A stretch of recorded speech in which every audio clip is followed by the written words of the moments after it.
Just want to let you lot know that if you're watching this clip on the Fozcast YouTube channel, the full episode is now available to watch exclusively on Spotify, and it's free. Come on. What about the Messi effect? You've been in it, right? Tell us about that. It's been huge. It's been a joke. I think Beckham obviously did it when he went. I don't even know the year that he came to America and did that, and the Beckham effect, that took it to a level. I think it plateaued off, and it sort of got it to a really good level, and it was amazing. It was going a certain way. Once Messi hit, that and the Apple deal, obviously Apple now covers all of the MLS. That took all the games, so you can only watch the games on Apple subscription. He then, along with Apple, it just took off, and everywhere they go, every stadium is full. Every stadium is full. The stadiums that have never been full before, I know. Dallas away in August, which by the way is 40-degree heat and 95% humidity, which is a waste of time for me, and probably Fozzie also. Forget just going there. It's full, completely full. The worst thing is when he's injured. They sell the games out and he suddenly don't start, and people go, "Oh, Messi." No, he's not here today, sorry. But it's taking it to another level. When they're playing Portland, then a ticket request for you just off the charts. Well, so the way it is obviously in America is West and East. You got obviously two conferences. Yeah. You only play an Eastern Conference team, only 4 Eastern Conference teams a year, and they only come to the West four times. So you only get a certain amount of teams. So sometimes you might not play Miami one year. Yeah. So the owners are, whether our owner is, you're fighting it off to see who you're going to get that year. And if you get Messi, you're going to get a big sellout and payday. Just got to make sure he turns up. Now you look back at your career, you finished playing now, you're a coach. Do you look at your time in America as some of the most enjoyable years in your whole football career? Easily. And why though? Tell me why. I need to know this. Do you know what it was? It was refreshing. Yeah. Really refreshing. It was really refreshing that you had pressure, right? There was pressure.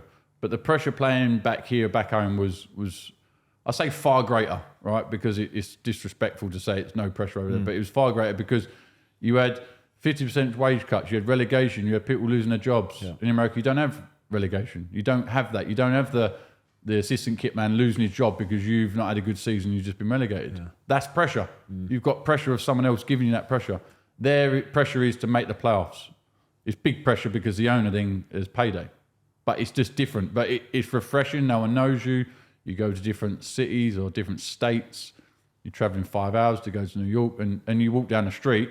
Not that I'm some big star that someone's going to recognise me, but you can relax and you're sort of out of the bubble. The glare of it. Yeah, or the glare, exactly. Is it only when you step away from football then, when you retire, that you realise how big that pressure was by playing in England?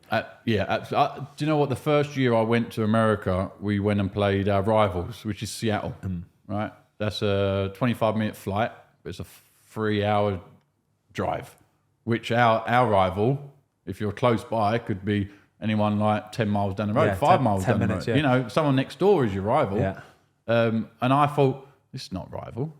It's a flight away. It's 3 hours away. No one knows me up here. They ain't going to do nothing. We can fly to Greece in 3 hours. Yeah, exactly, yeah. So that's a rival. So I didn't take it as that rivalry. I understood when you got the fans, you got 65,000, obviously, all them, because you've got not necessarily a lot of fans there.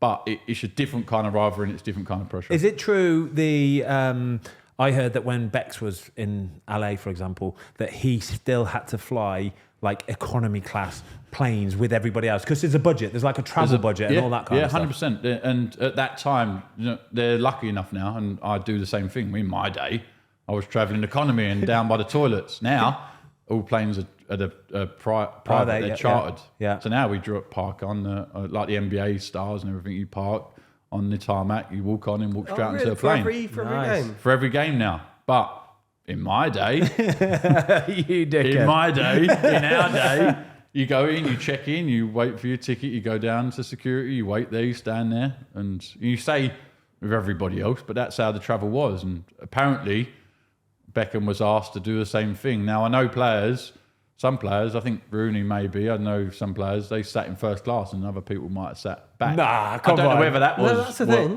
but some players, sat in first class and some players sat in economy. I remember seeing pictures of who was it? I think Gonzalo Higuain. Yeah. And Right. there was pictures. And Really? He was, up first class. And he was in first class and the rest of the lads were in the back. I don't think that. I think there was like 2 or 3. See, I think that's rubbish, right? I took the lads out to Abu Dhabi last year, right? Yeah, on a nice little golf trip, right? turned left All and they expenses turned right. paid, right? And I was a man of the people, right? Only because I'm tight and I didn't want to spend the money, right? But I was a man of the people, and I turned right with these, like, and I Really? sat in economy, right, with my knees in my face because I'm 6'4", and these little midgets here, know what he all did then? like space to burn. Night flight, and do you know what he did? He whinged like Joe Fuck that I reclined my chair. Mate, you can't put your chair Give back. me your opinion on this, Reggie. Economy, yeah? 7 hours, night flight, reclining in your chair, yes or no? I've just done it Saturday, and I had a recline straight in mine. And would you recline yours? I didn't for the whole 7.5 Yeah, hours. I agree, mate. I Me stayed too. as it was. There you go.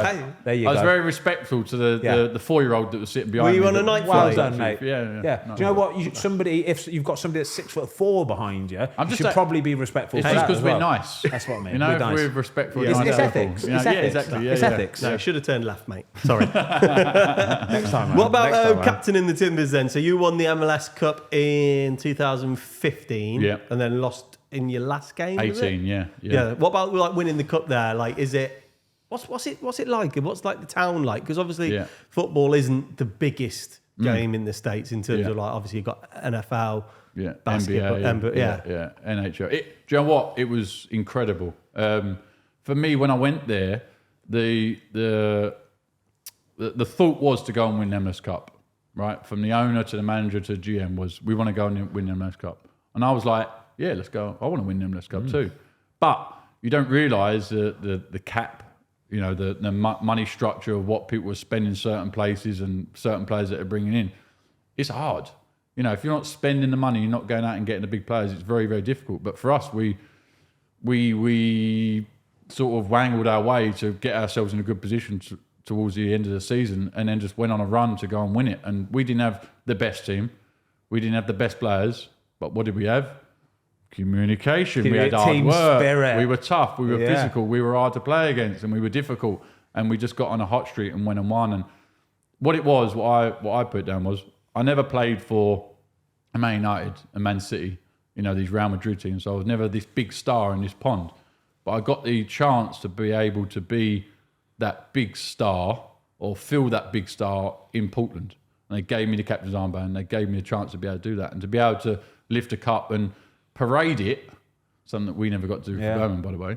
Parade it down the street, and you see everybody lying in the streets, and you think, man, this is epic. Feels good, this. It was unreal, and it was pissing down with rain. You think, no one's coming out.